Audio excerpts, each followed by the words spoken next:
시편 1편입니다. 복 있는 사람은 악인의 길을 따르지 아니하며 죄인의 길에 서지 아니하며 오만한 자의 자리에 앉지 아니하며 오로지 주님의 율법을 즐거워하며 밤낮으로 율법을 묵상하는 사람이다. 그는 시냇가에 심은 나무가 철따라 열매를 맺으며 그 잎이 시들지 아니함 같으니 하는 일마다 잘 될 것이다. 그러나 악인은 그렇지 않으니 한낮 바람에 흩날리는 죽정이와 같다. 그러므로 악인은 심판받을 때에 목을 가누지 못하며 죄인은 의인의 모임에 참여하지 못한다. 그렇다 의인의 길은 주님께서 인정하시지만 악인의 길은 망할 것이다. 지난주까지 욥기에 대해서 말씀을 드렸고요. 오늘부터는 시편을 살펴보려고 합니다. 미리 말씀을 드리는 것은 오늘 시편에 대해서 제가 드리는 말씀들은 서론이에요.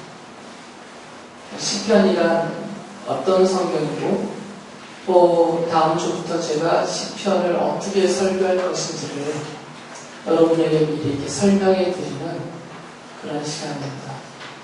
그러니까 그렇게 은혜롭지는 않을 거예요. 좀 따뜻하기도 하고 재미도 없겠지만 원래 서론을 잘 들으셔야 됩니다. 여러분이 책을 한 권 읽더라도 급하면 책의 목차와 서론 그리고 마지막까지 읽으셔도 이 책이 무슨 얘기하는지 대부분 알게 되거든요. 그만큼이나 서론이 중요합니다. 그래서 좀 딱딱한 이야기긴 하지만 조금만 신경을 다 쓰셔서 졸음을 물리치시고 좀 잘 들어주시기 바랍니다. 다 아시겠지만 혹시나 해서 시편이라는 이 성경은 몇 편의 시가 모아져 있을까요? 시편은 몇 편의 시를 모아놨을까요? 150편. 우리말 성경 보면 1편에서 150편까지가 쭉 있죠. 그래서 150편의 시편이 묶여 있습니다. 이렇게 바뀐 것은 그냥 바뀐 거거든요. 원래 고대 히브리어 성경에는 시편이 150편으로 안 돼 있어요. 조금씩 차이는 있지만 보통 한 147편 정도로 묶여 있습니다. 왜 그러냐면 이 1편과 2편을 하나의 시로 써놨거든요. 이게 원래 1편, 2편을 둘로 나누지 않고 하나로 묶어놨어요. 이런 식으로 나누어지지 않고 둘로 끼어 있는 시가 여기 있습니다. 그래서 원래 고대 히브리어 성경에는 150편으로 안 돼 있어요. 근데 이게 후대로 넘어오면서 또 이렇게 헬라어로 번역되면서 이런 과정을 통해서 150개로 나뉘어진 것이죠. 이 말씀을 드린 것은 혹시 여러분들 중에 똑똑하신 분들이 계셔서 또는 인터넷을 검색하셔서 왜 고대 히브리어 성경 원문에는 150개가 안 되는데 우리말 성경은 150개로 나눠졌다라는 구분된 것을 찾으실 분이 있을까봐 미리 말씀을 드린 것이고요. 또 한 가지는 지금 시편의 구조를 말씀을 먼저 드리는 겁니다. 이 시편 1편부터 150편까지 보면 이 시편이 5권으로 묶여 있어요. 여러분 갖고 계신 성경 시편 1편을 펴보시면 그 1편 바로 위에 1권 이렇게 되어 있고요. 그래서 그 1권이 가로쳐서 시편 1편에서 42편까지를 1권 이렇게 나눴습니다. 그리고 43편에서 72편까지를 또 2권으로 묶었고 73편에서 89편까지를 3권 90에서 106편까지를 4권 나머지 107에서 150권을 5권 이렇게 해서 10편을 5개로 권별로 묶어놨습니다.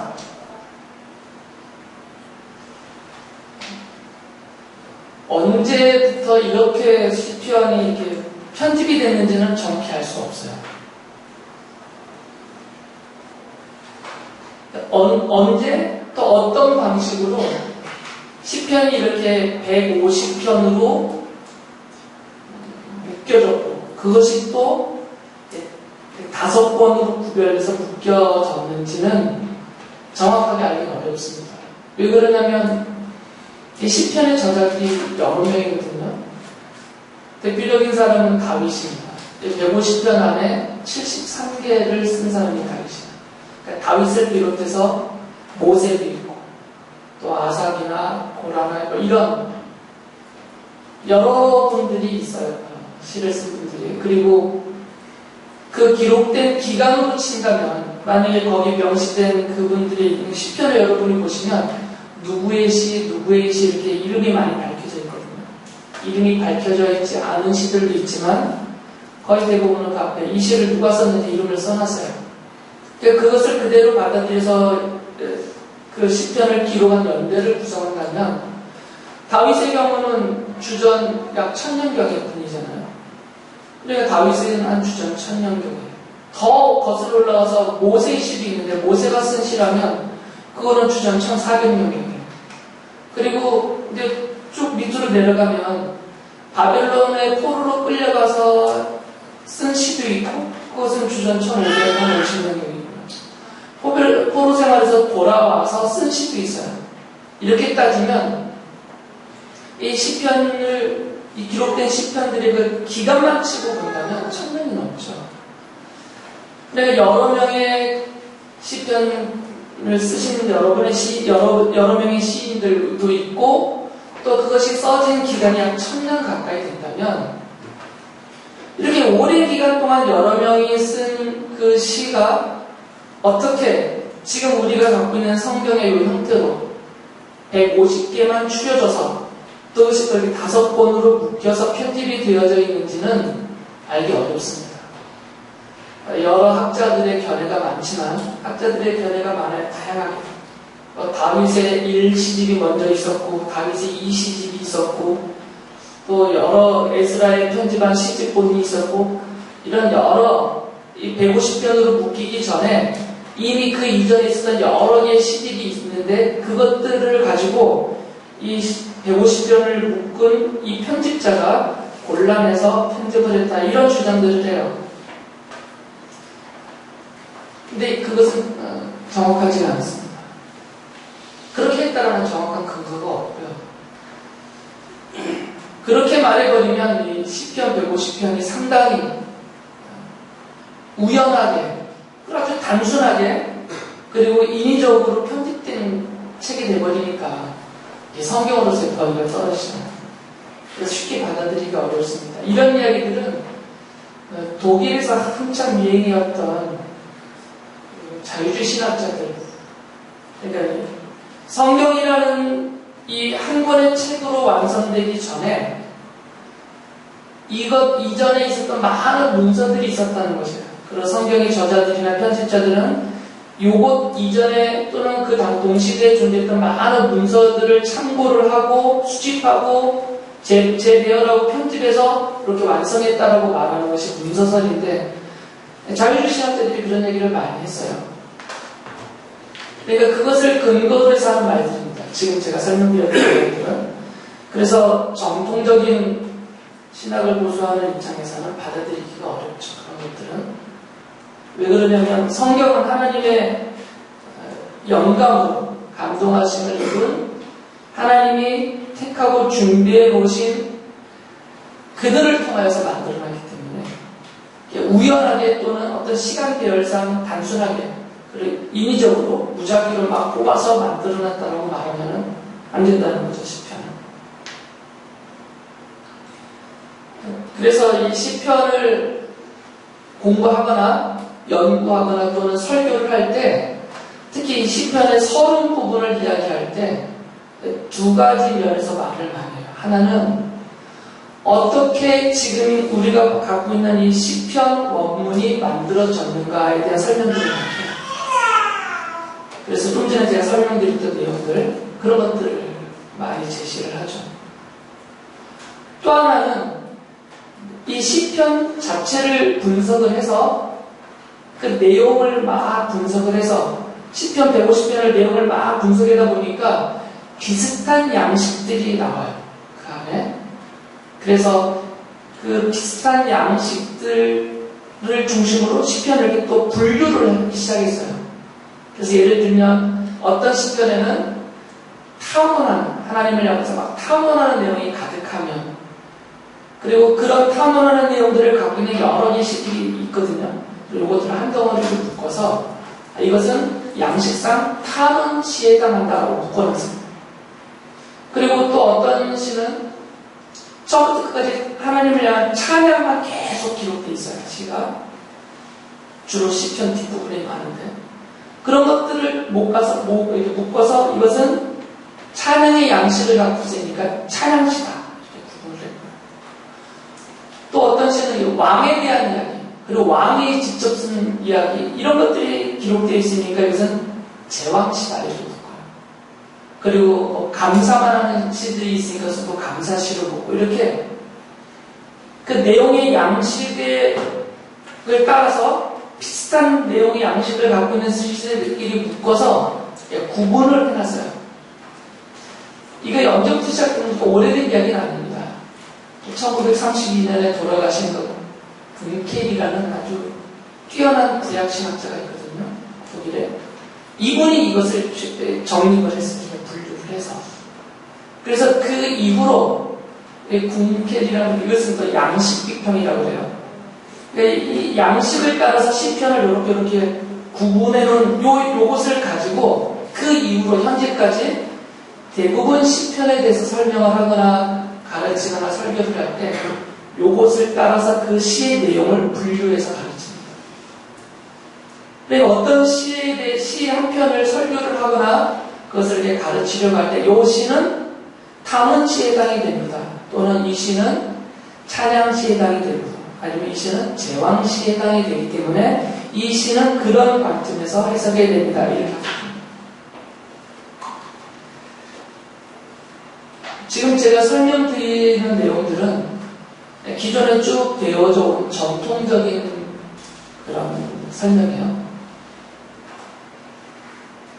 제가 전통적이라는 용어를 쓰면 그 다음에 뭘 얘기할지는 준비가 되시죠?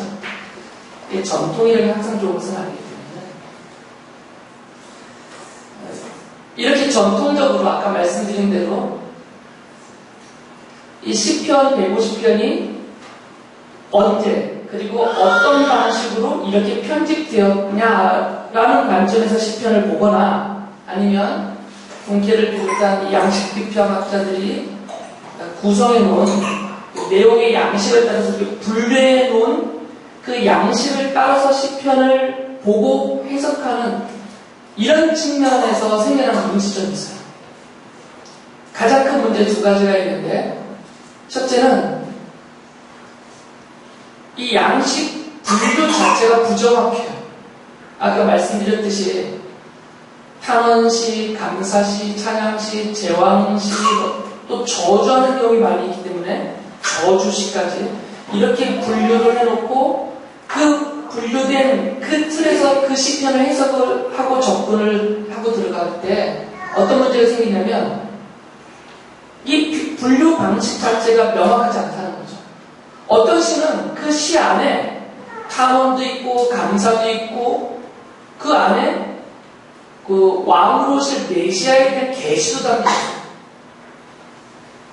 그리고 또 어떤 시를 보면 그 시를 쓴 주체, 주어가 나를 써서 개인으로 나오다가 갑자기 우리 하면서 복수로 되고, 이것이 나중에 또 확대되어서 이스라엘 전체로 막 민족 단위로 바뀌어버려요. 그래야 이 시를 자세히 살피면 이렇게 양식을 따라 분류해 놓는 게 정확치가 않아요. 막 섞여 있기 때문에. 그러니까 이 양식으로 분류해서 이 시는 감사시다라고 접근해서 그 내용을 감사하는 안경을 쓰고 해석을 해서 들어가면 버리는 것이 많다는 거죠.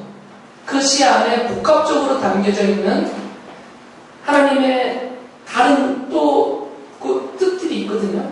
계시들이. 이런 계시의 풍부함을 축소시켜버린 거예요. 그리고 그 시 안에 개인적으로나 가족적으로나 민족적으로 하는 이런 신앙 고백들의 풍성함을 제한해버리는 문제가 생겨요. 그러니까 이 시편을 해석하고 설교할 때 이게 양식을 따라 들어가면 안 된다는 거죠. 그런 면에서. 그리고 앞서 말씀드린 대로 이렇게 권으로 묶는 그런 역사적인 배경을 설명하면서 어떤 의도 때문에 이렇게 권으로 묶었을까? 어떤 의도에 의해서 1편부터 42편을 한 권으로 묶었을까? 이렇게 찾아 들어가면 헛수고가 된다는 거죠. 그런 의도가 여기 반영이 크게 안 되기 때문에.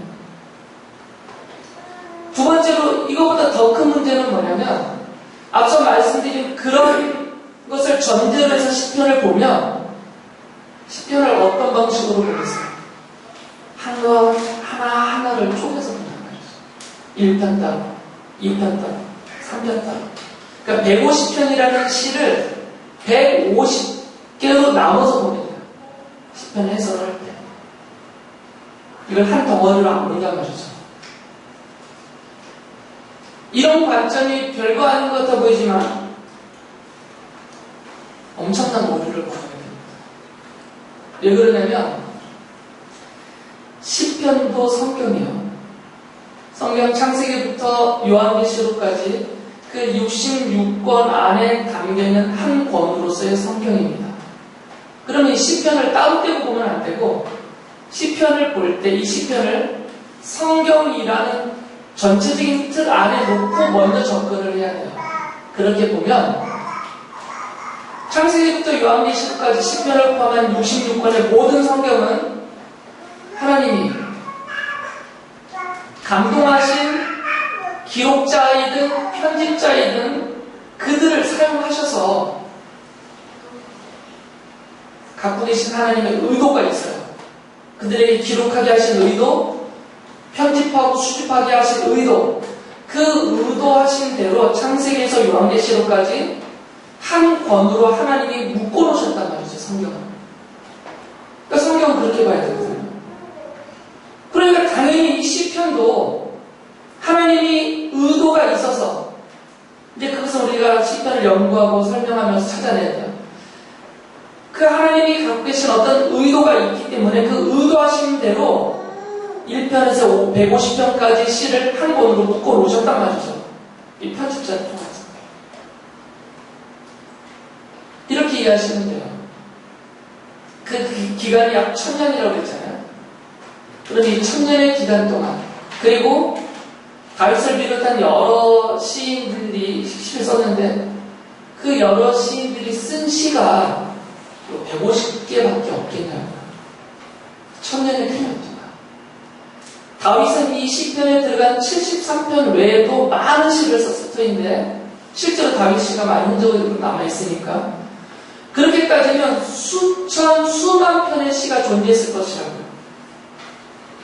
최종적으로 150편이 이렇게 완성되기까지 전 기간을 통해서 보면 그런 수만의 시들 중에서 딱 150개만 이 최종적인 편집자를 하나님이 사용하셔서 유대인들은 전통적으로 그분이 에스라라고 주장을 해요. 근데 그것도 부정확하죠. 누가 있는지는 모르지만 어쨌든 아무나 한 것은 아닙니다. 이것은 성경 내용으로 들어와 있기 때문에 그것은 하나님이 감동하신 하나님이 특별히 택하시고 전혀 생각과 삶의 오류가 없도록 그를 제어해 놓으신 그 사람이 최종적으로 그 수만의 시들 중에서 150개를 뽑아서 이렇게 완성된 편집을 입었단 말이죠.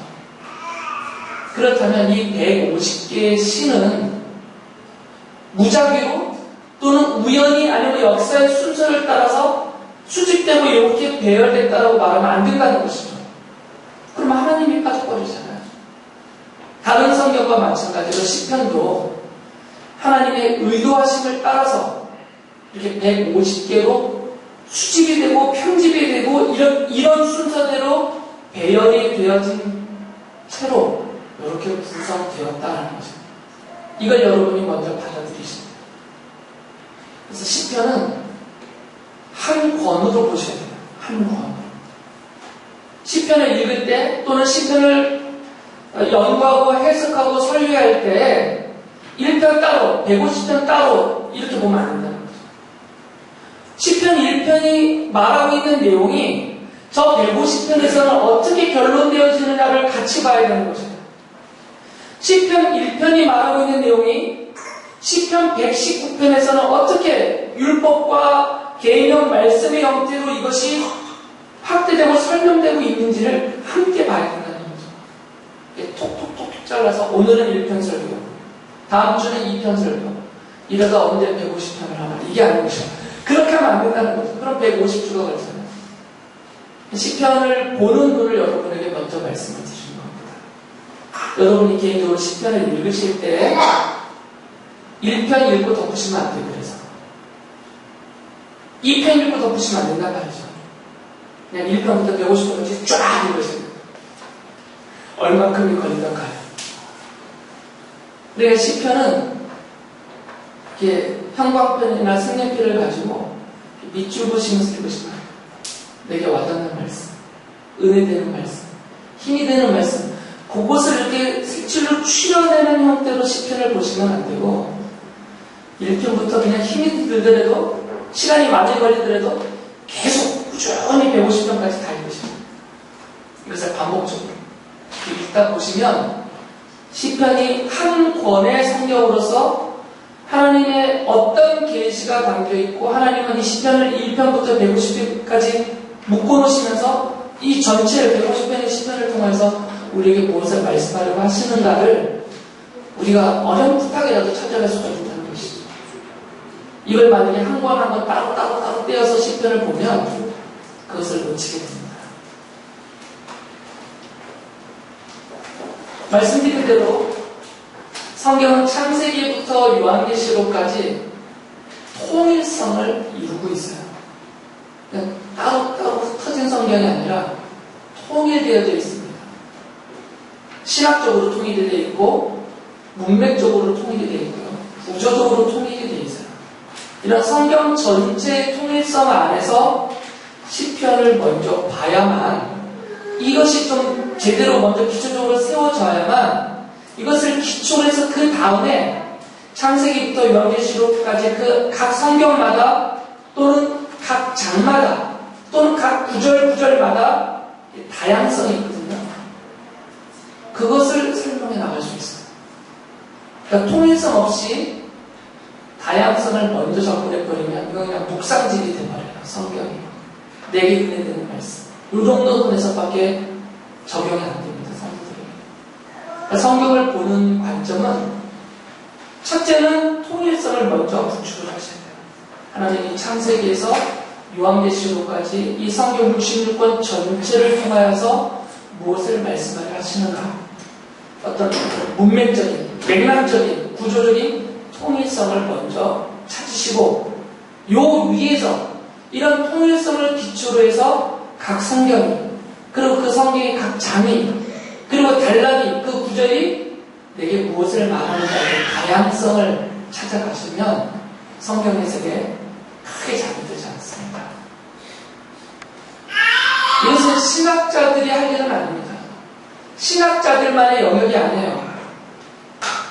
성도들도 이것을 구축을 하셔야 돼요. 여러분 평생 성경을 읽고 성경의 진리를 따라 살아야 되는 분들이기 때문에 성경을 과정도 좀 힘들겠지만 수고가 많이 들긴 하겠지만 이런 체계로 보시는 그런 틀을 먼저 만드셔야 된다는 거죠.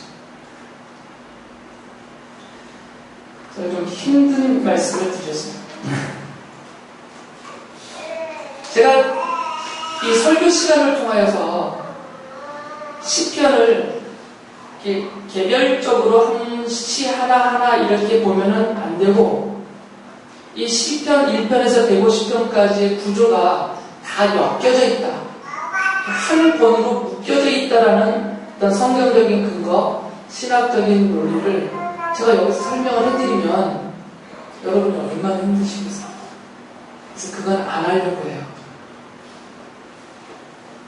다음 주 안 오실 거예요. 힘들어서 못하겠다 도대체.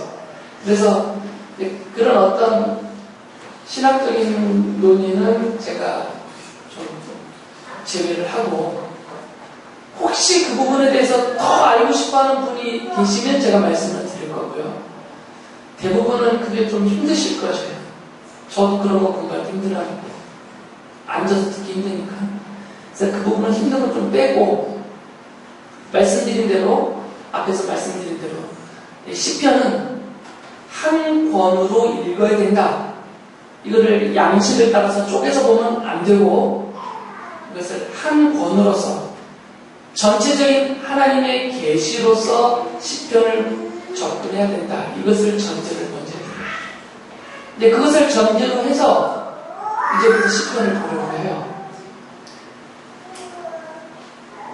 다음 주에 좀 더 구체적으로 자세하게 설교를 하겠지만 지금 말씀드린 이 전제를 기초로 해서 이제 시편을 시작을 하면 먼저 1편을 봐야 되겠죠.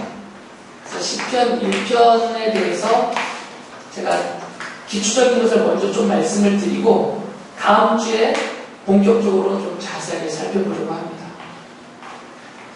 그런데 말씀드린 대로 이 시편 1편은 2편과 구분되어 있지 않습니다. 우리말 성경에는 이게 구분이 되어 있어요. 그런데 고대 히브리어 성경에는 이것이 구분이 안 되어 있습니다. 1편, 2편의 내용은 하나의 시였어요. 하나의 시. 이게 어떤 이유에서 이렇게 둘로 쪼개졌는지는 정확하게 알기 어렵습니다. 내용을 표면적으로 보면 시편 1편 1절에서 6절까지는 개인들에 대한 이야기를 다루잖아요. 복 있는 사람, 그 사람이 곧 의인이죠. 악인과 대기 되는. 누가 의인으로서 복을 받는가. 그리고 또 4절부터는 누가 악인으로서 어떤 저주와 심판을 받는가. 이 이야기를 하고요. 그 다음에 2편 1절부터는 만약에 이것을 한 덩어리로 치면 7절이 되겠죠. 2편 1절부터는 갑자기 왕에 대한 얘기를 해요. 왕에 대해서.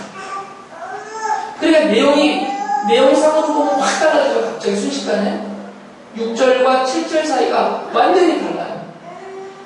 6절까지는 한 개인으로서, 그리고 이제 그냥 보편적인 말로서 의인이 누구이고 악인이 누구이고 의인이 받을 복은 뭐고 악인이 받을 저주는 무엇인가를 말하다가 10편 1편 2편 1절 7절부터는 갑자기 대상이 확 커져버려요. 의인과 악인이라는 개인이 아니라 민족과 나라가 확 커져버리고 갑자기 왕이 등장하니까 내용이 전혀 다르잖아요. 그래서 6절에서 잘랐던 것 같아요. 누군가가. 그런데 이 고대 히브리어 성경이 말하고 있듯이 시편 1편과 2편은 잘라주면 안 됩니다. 이것은 그 맥락상 구조상 같은 이야기를 하고 있습니다. 다른 이야기를 하지 않고 같은 이야기를 하는 성경이에요. 그 부분은 다음 주 자세히 좀 더 설명해 드릴게요. 그래서 1편과 2편을 하나로 묶어서 보면 보통은 이 시편 1편과 2편을 시편 전체 150편의 서론이다 이렇게 보통은 이야기를 해요. 그래서 그 의미를 좀 크게 부여하지 않습니다. 그런데 좀 더 자세하게 1편과 2편을 보면 이 시편 1편, 2편을 하나로 묶어서 놓고 보면 이 시편 1편과 2편은 뒤에 나오는 3편부터 150편 전체를 해석할 수 있는 열쇠가 돼요. 이 1, 2편을 잘 이해하면 3편부터 150편이 무슨 이야기를 하려고 하는지를 알 수가 있어요. 한 걸음 더 나아가서 이 시편 1편, 2편을 자세히 살펴보면 구약성경 전체의 흐름과 구조를 이해할 수 있어요.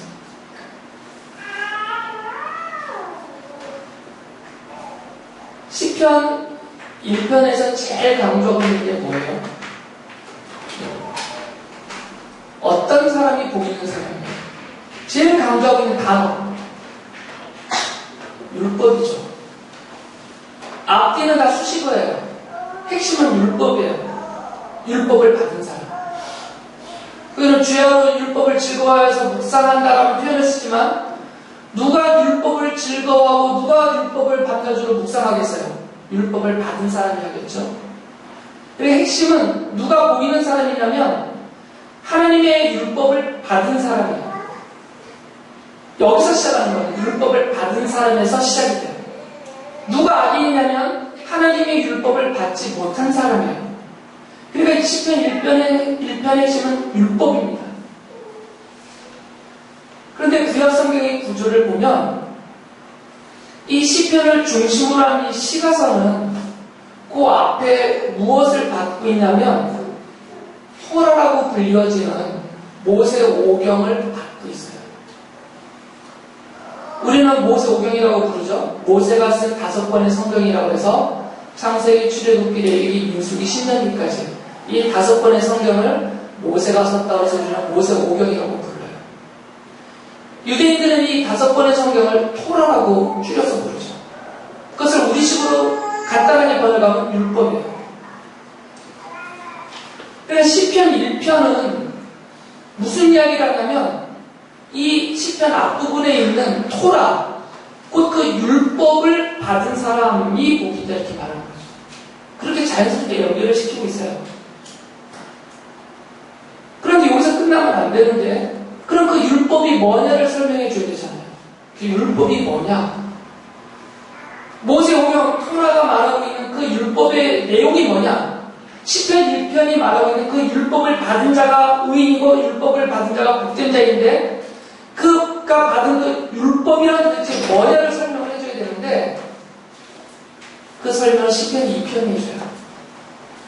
시편 2편에 보면 왕이 등장합니다. 장차 오실 왕에 대한 이야기를 해요. 하나님이 시온산에 세우실 왕. 근데 그 왕을 앞에 보면 누구라고 설명하냐면 하나님의 아들이라고 말해요. 하나님의 아들. 너는 내 아들이라 하나님이 말씀하시죠. 이것은 나중에 예수님이 세례 요한에게 세례를 받으실 때 하늘로부터 울려졌던 하나님의 음성이 바로 요 말씀 그대로였어요. 하나님의 아들로. 그리고 또 이 편에 보면 그는 기름 부음 받은 자다라는 표현을 써요. 메시아죠. 헬라어로 말하면 그리스도예요.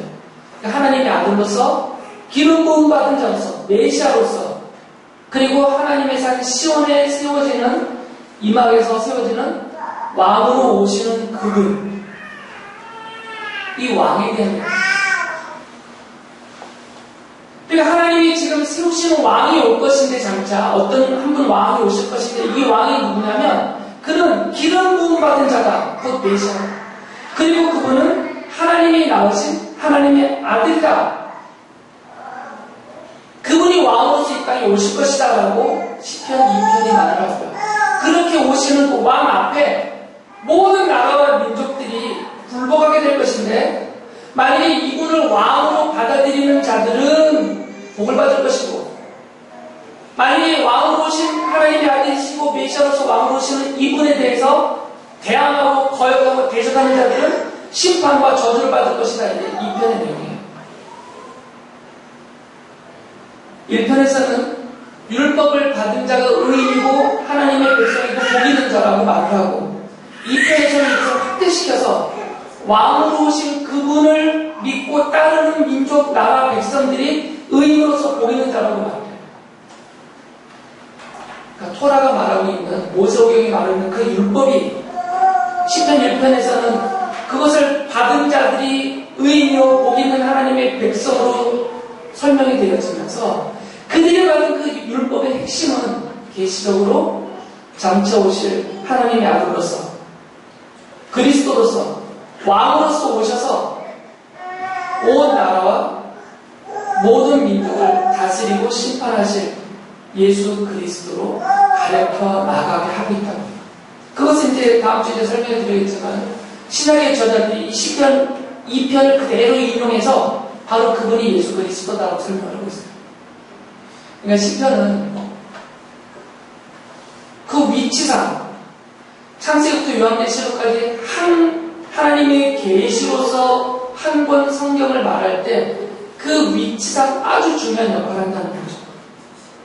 토라와 그리스도를 연결시키고 있습니다. 율법과 그리스도. 그리고 또 시편 자체로 놓고만 봐도 이렇게 1편과 2편이 하나의 시로서 설명하고 있는 바로 율법이시고 하나님의 아들이시고 그리스도이시고 왕이신 그분을 믿음으로 받아들이는 1편에서는 의인이고 2편에서는 민족인데 이들이 3절부터 50절까지는 3편부터 50편까지는 어떻게 살고 그들이 어떤 복을 받고 또 하나님은 그들을 통해서 무엇을 이루시고자 하시는가가 쭉 설명되어 있는 시편. 시편의 구조는 이렇게 한 권으로 되어져 있어요. 이 말씀을 드리는 이유를 다시 반복해서 말씀드리는 것은 아예 시편을 처음 읽고 배우시는 분들은 상관없지만 기존의 신앙생활을 오래 하시면서 시편을 그렇게 배워오셨다면 그런 눈으로 시편을 봐왔다면 너무나 큰 걸 놓친단 말이죠. 아예 쓸모없다는 건 아닙니다. 시편을 한 편 한 편 개별적으로 보는 것도 우리에게 은혜가 돼요. 왜냐하면 그 안에 담겨있는 하나님의 말씀이 있고 그것을 받아들인 성도들의 신앙 고백이 담겨있기 때문에 은혜는 되는데 그것이 나쁘다는 것이 아니고요. 그것만 갖고는 아쉽다는 거죠. 더 큰 것을 못 보니까. 그래서 드린 말씀을 여러분이 좀 서론처럼 시편을 보시기 전에 대전제되는 이런 서론을 여러분이 받아들이셔서 그런 눈으로 앞으로 시편을 읽으시고 또 시편 말씀을 배우시고 그렇게 받아들여서 사시라는 것이죠. 자세한 내용들은 다음 주부터 제가 자세하게 좀 말씀을 드릴 것입니다. 결론을 말씀을 드리면 오늘의 내리 싶은 결론은 이것입니다. 시편 1편, 2편 보면 다 수도표로 써 있어요. 능동형이 없습니다. 복 있는 의인을 시냇가에 심은 나무로 비유하고 있어요. 근데 이 나무가 마르지 않는 시냇가를 자기가 자기 방으로 찾아가서 거기에 여기다 뿌리를 내려야 되겠다 이렇게 심어지지 않습니다. 나무는 심은 나무입니다. 누군가가 심었어요. 거기다가. 그분은 하나님이시죠. 그러니까 심어진 나무가 보이는 것이죠. 이렇게 비유를 해놨어요. 그러니까 율법도 땅을 파서 캐는 것이 아니라 전혀 자격이 없었던 이스라엘 사람들에게 하나님이 그들을 아브라함부터 시작해서 내 백성이라 선택하고 그들에게 율법을 주신 것이에요.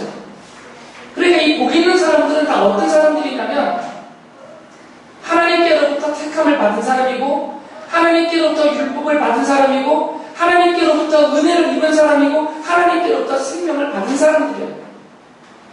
그들이 의인이고 그들이 하나님의 백성으로서 이 복 있는 자의 삶을 누리고 살게 되는 것이죠. 그렇게 보면 이 자리에 있는 우리들이 다 바로 그렇게 하나님께로부터 택함을 받았고 은혜를 입었고 죄 용서를 받았고 구원을 받아서 생명을 갖고 주시는 일방적으로 주시는 하나님의 사랑과 복을 누리며 살아가는 시편 1편이 말하는 복 있는 사람이다라는 거죠. 물론 이 복 있는 사람이라는 이 표현도 다음 주에 다른 면으로 설명해드리겠지만 있는 문자적으로만 본다면 우리가 복 있는 사람이 되게 하신 그 하나님의 은혜를 여러분 누렸다는 거죠. 그것을 감사하시면서 그 감사를 믿음으로 고백하시면서 하나님이 약속하신 그 은혜와 복을 누리며 살아가시는 여러분들이 되시길 바랍니다. 다음 주 설교가 기대가 되셔야 되는데